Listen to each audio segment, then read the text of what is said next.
first issue we will discuss for this series is infertility and miscarriages. For this segment, we are joined by Tafatswa. Tafatswa struggled with infertility first and later miscarriage.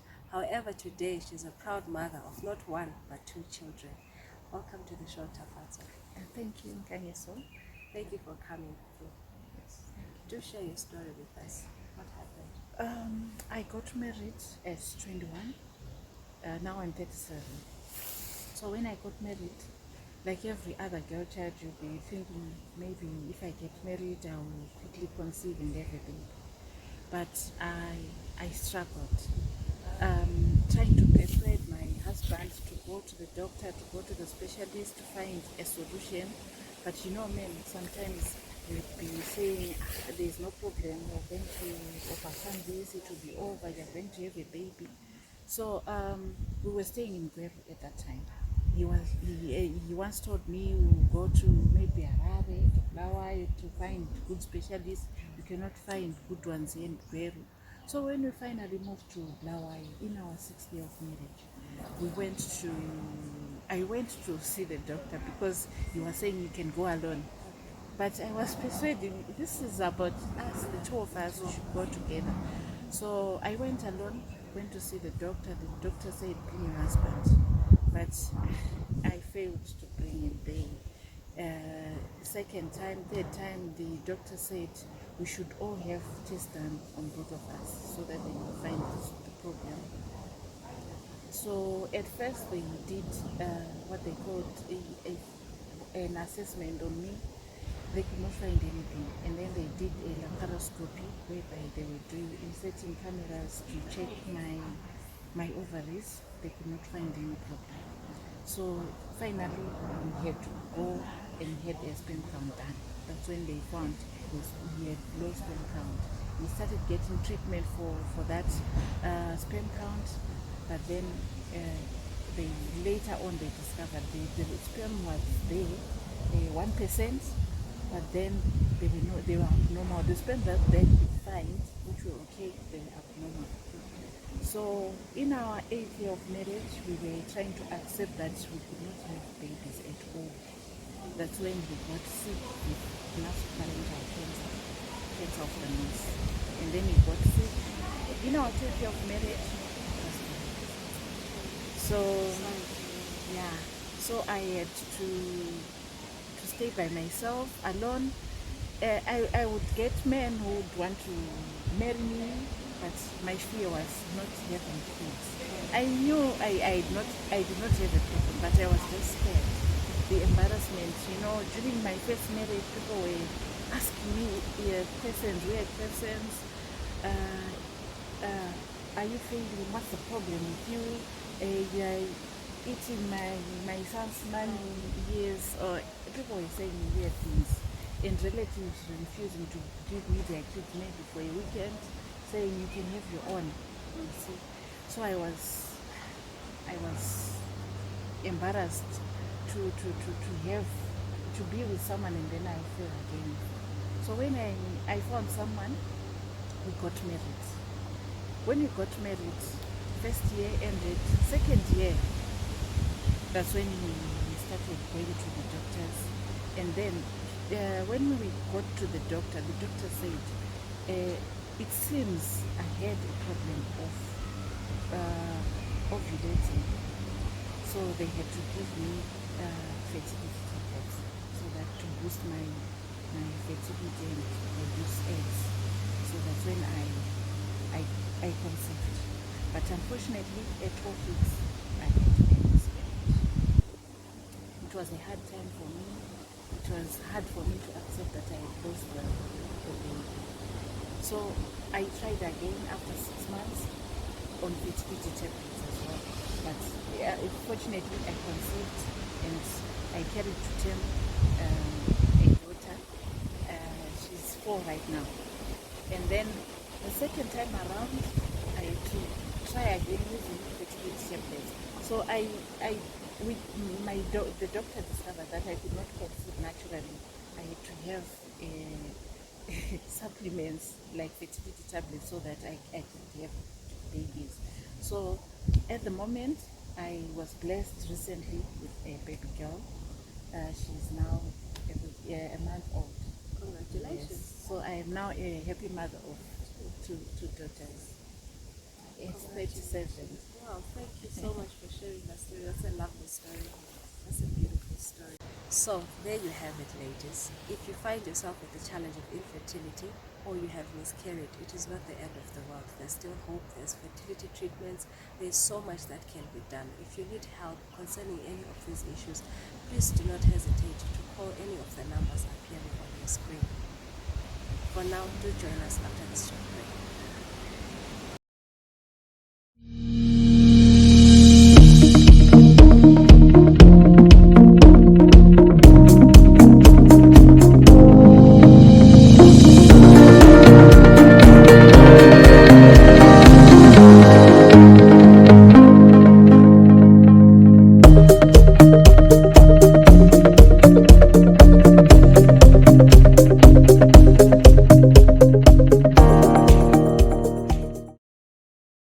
Welcome back to When Women Speak Mother's Day talk show. Before the break, we were talking about infertility, miscarriage, and ectopic pregnancies.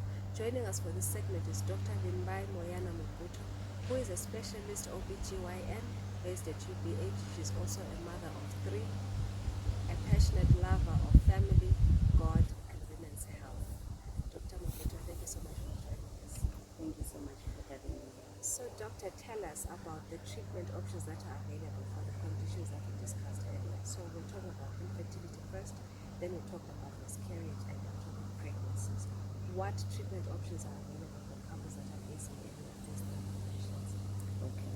So for us to be able to determine which kind of treatment a patient would require, we need to do to take in depth history, a deep history that would help us to guide our management in a specific route, because there are different causes of all those complications, and the only way we can be able to narrow down to the specific one which will give maximum help to the couple, we need to do that. So we take a detailed history, and after we get the history, we then go on to do investigations, which normally are known as tests in layman language. So we do this and they direct us specifically to a specific complication, and then we then manage those according to what would have come out from those two aspects, that is basically history, examination as well as investigations. So for example, we start off with infertility or subfertility, where we would have maybe narrowed down to structural causes. There are different causes of infertility, which can be either structural or ovulatory causes. So for the structural, I'll just give an example. For example, fibroids. They can actually prevent someone from falling pregnant or from conceiving. So depending on the site, the size, the number, and maybe the uterus itself, how it's now affected by the fibroids themselves, then you then decide on how you can manage. At times you can just offer operation for the patient, and that alone can assist the patient depending on how it would have come out. But at times you may need to do further management on the patient. For example, if you operate on them and remove the fibroids, you may realize that there are what are called adhesions now, which are blocking migration of the sperm to the ovum, and thereby preventing conception. So in that scenario, they now decide whether you have to intervene by doing what is called assisted reproductive therapy, and then that is a process that you go on to. So the therapy, like I was saying, depends on the scenario of the patient. It progresses on to the ovulatory, where you would have investigated. You realize that this patient has problems in ovulation. Their ovulation is not maximal, or they are not ovulating at all. So you assist them accordingly as well, and you give them treatment that will assist them to ovulate and release an egg, hoping that it will be healthy enough to be fertilized and then proceed on to conception. And we go on. That is just a summary for the infertility. So what is the basics? A history taking, examination, investigation, and then we get a diagnosis. And when we do, and then we go on to offer the appropriate management. So we move on to the next one that you said, miscarriages. So miscarriages, there are different types of miscarriages as well, and we classify them according to the presentation of the patient. Some come, they will have miscarriage completely, there's nothing left inside. So the basic that we do exactly the same thing like we did with infertility. We do history taking, we do examination, and we do investigations. So the basic investigation that we normally do in a patient who comes with miscarriage is besides an ultrasound scan, we start off with a full blood count to check they would have lost blood. So we just want to check that mainly for resuscitatory purposes. And then the one that will be diagnostic, that would help us to take a specific route in management, will be the ultrasound scan. So we can do a transvaginal or an abdominal, though the transvaginal is more, it gives us more information. So that's the basic investigation that we do. And this will help us to know whether the miscarriage was complete or it was incomplete. Management also differs. If it is complete, then you just give supporting therapy. For example, if they have bled a lot, you want to give them lots of blood. You want to give them enough blood to resuscitate that. You want to give them maybe tablets, which we call hematinics, to supplement with the blood production in their body. Then you also want to monitor if they have other problems post the miscarriage, for example, looking out for infection. If it is, however, incomplete, it means there's still something that is left inside the uterus after they've expelled. You'd want to do management to remove that, which can be either medical or surgical, depending on the amount, as well as the picture of the patient. If they are stable enough and the patient is also consenting to that, you do medical management. If they are not stable enough and you think that you need to intervene quickly, you take the surgical route. And other types of miscarriage that we have, maybe a threatened miscarriage where the patient has not yet miscarried, but they are threatening to, like they are showing signs that they want to.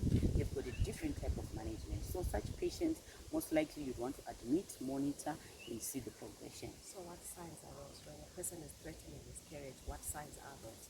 Okay, so when a patient is threatening to miscarry, a patient who is pregnant, who has had a pregnancy test done, a confirmed pregnancy, who presents with abdominal pains.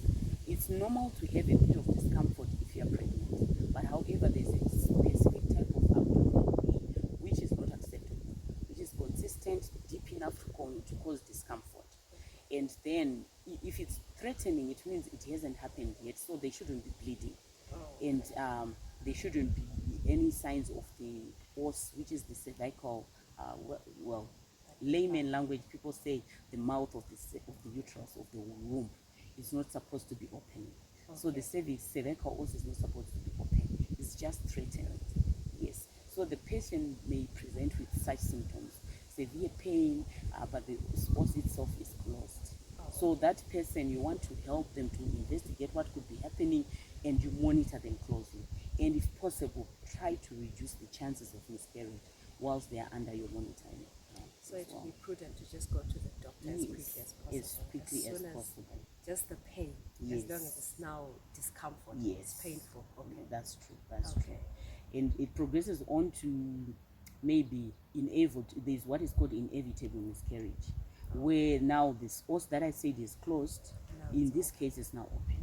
The membranes can be seen. You can now see the conceptus coming out. There's not much you can do in that case. So that will be a patient whom you admit, you allow them to expel or help them to expel medically or surgically. Okay. Then there is also the septic abortion, where they don't only come with miscarriage, but they also come with infection. So those will also get a different package. You add to everything else antibiotics to make sure that you take care of that infection. So, and then moving on to, you said the other one, pregnancy. ectopic pregnancy. Okay, ectopic pregnancy is also another complication which occurs early in pregnancy. Okay, so in this type, there's conception for sure, but it happened outside the uterine cavity. So there are different places where it can happen. It can happen in the tube, different parts of the tube. It can happen in the ovary, it can happen in the abdominal cavity.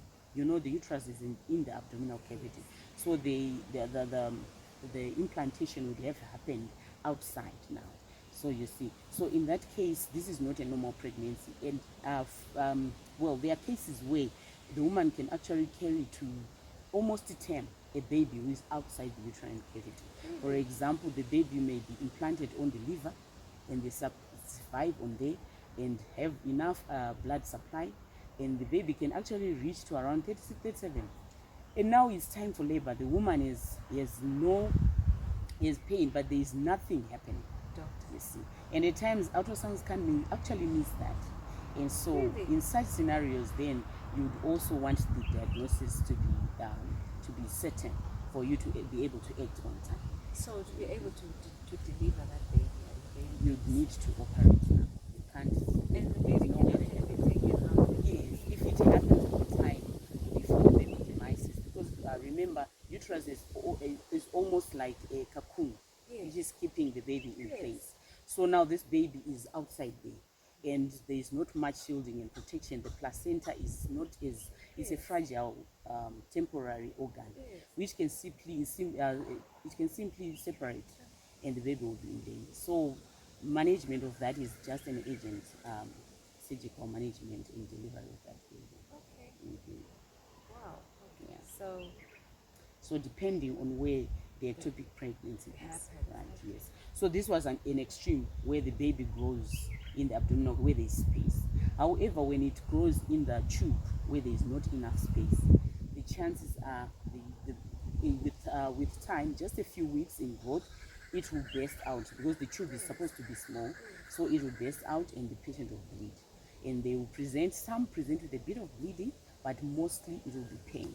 And the patient will have bled significantly, which doesn't tally with their presentation. Well, they may come with just minimal bleeding, but with lots of pallor. You know, they're showing signs of loss of blood, but it's not coming in, it's not tallying with the blood that is coming out down there. It means bleeding is going somewhere in the abdominal cavity. So that is an emergency, which you need to take the patient to theater, operate, and relieve them of the bleeding, as well as manage that tube, which is actually, yes. At times it may be pigged on ultrasound scan. They have pain, but they are stable. It will still be intact, but there's a fetus or there's a conceptus in the tube.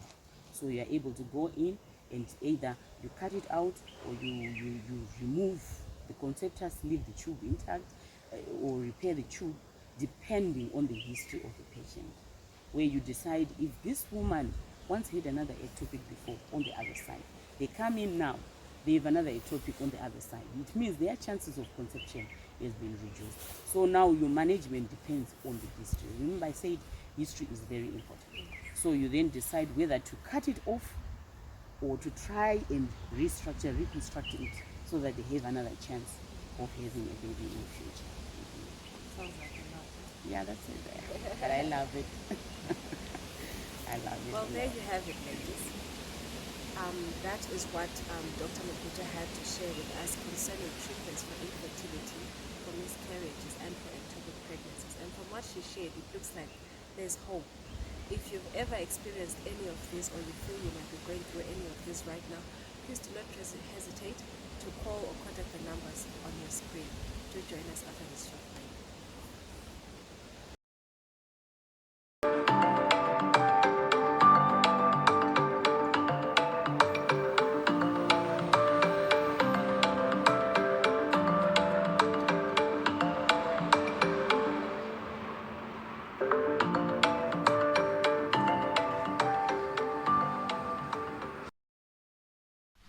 Welcome to our information segment. Today we are joined by Duduzi Leswanda of Delicious Art by Dudu. She's here to talk to us about the foods that women that are trying to conceive must take and which foods they must avoid.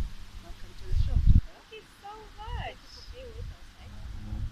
So, tell us, what foods must women that are trying to conceive eat, and which foods must they avoid? Okay, thank you. First of all, I'd like to thank you, which we're talking about. This topic is the topic that's been avoided. especially in our society, a lot. It's a hush hush, but now that we're able to talk about it and tell the world what's going on and help other ladies who don't know. First of all, when it comes to your diet, your infertility, hydration, water. Water, they always say it, water is life. You need to stay hydrated. Everything water based. I'm talking about your tea. You can have your coffee, you can have all your beverages, but open in moderation, like your coffee, and also carbonated things, but not your sugary fizzies and stuff. They're not good for you because lots of sugar will also make you gain weight. You're trying to conceive and you're gaining weight, and what does weight do to you? It messes up with your menstrual cycle, and things go bad there. You are following a certain way. You want to see how your periods go, but in obstacle constant, and you don't want that. So a weight gain is a no-no, but also weight loss is a no-no as well because it also affects your menstrual cycle. So hydration, hydration, ladies, when you want to conceive, hydration is key. Now, when we're taking it to your starches, your carbs, and everything, just stick to natural foods. No process. Yeah. Processed foods are no no. They will also lead to weight gain. We're trying as much as we can to sibalekele weight gain because we spoke about it earlier. Your menstrual cycle is the key thing. You need to see what's going on with your menstrual cycle when you're conceiving, when you're what, when you should do what. So weight gain is a no-no, and weight loss also is a no-no. You need your proteins. I mean, in everything, we need our proteins. But in this case, uh, stay away from meat. Wow. Get your proteins from your vegetables.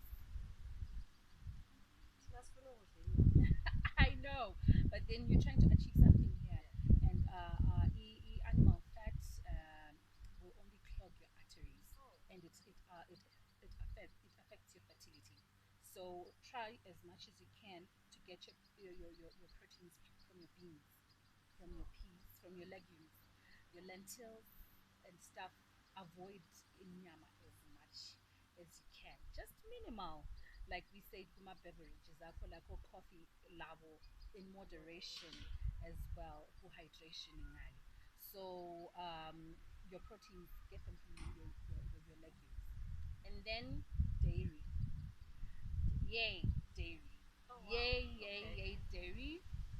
Eat your ice cream, ladies. Lovely. Your whole milk. Your milk has to be full cream. Oh, wow. Yes, a bowl of ice cream is good. I've said ice cream twice. I know. I love ice cream. But when you want to boost your fertility, full cream things are a big yes, yes. Wow. Your full cream yogurt is a big yes, yes.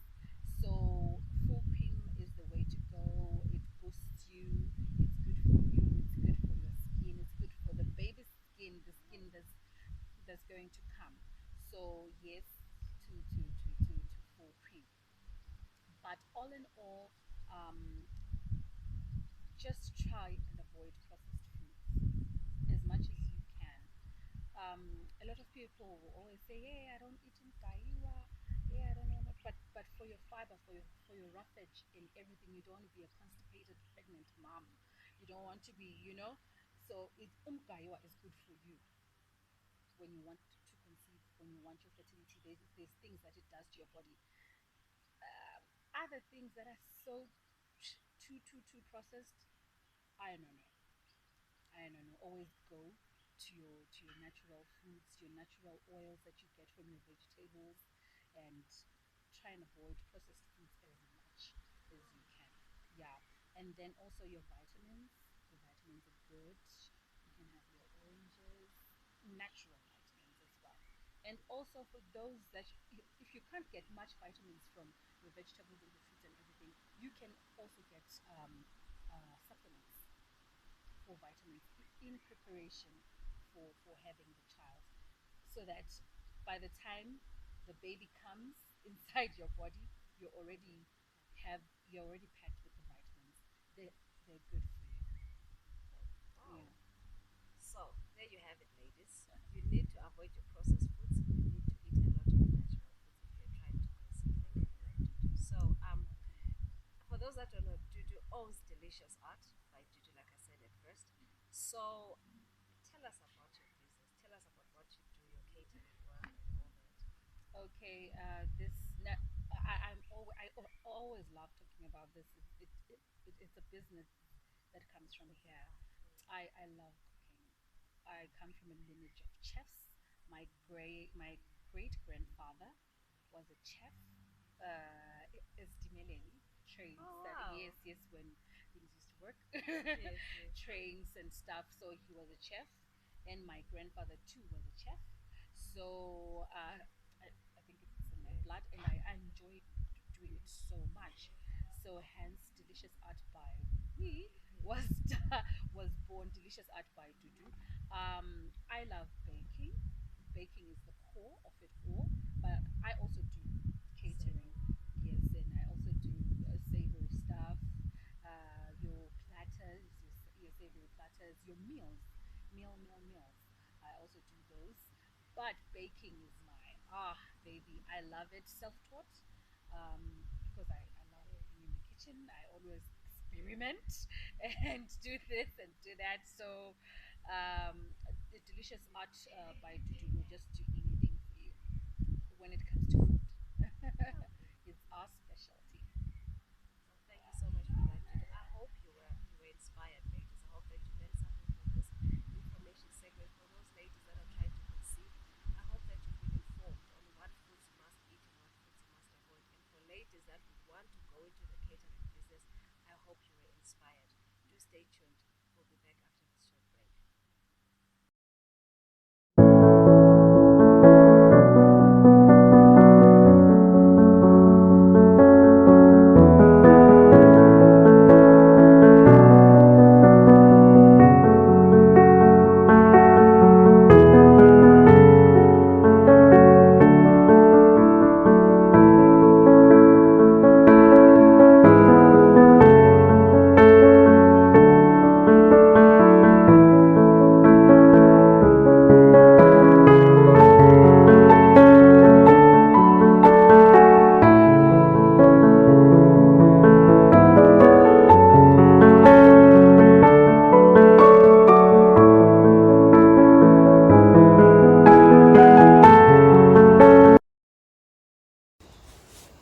Welcome to our information segment. We are joined by Duduzile Sivanda of Delicious Art by Dudu. She is here to tell us about the dietary requirements for pregnant women. Hi again, Dudu. Hi, Nka. How are you today? I'm fine. So tell us about the dietary requirements for pregnant women. Okay, first things first, it always has to be healthy. I know when you're pregnant, I've been pregnant, I've got two babies.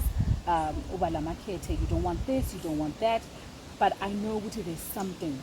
There has to be something that you have to eat and like, you know.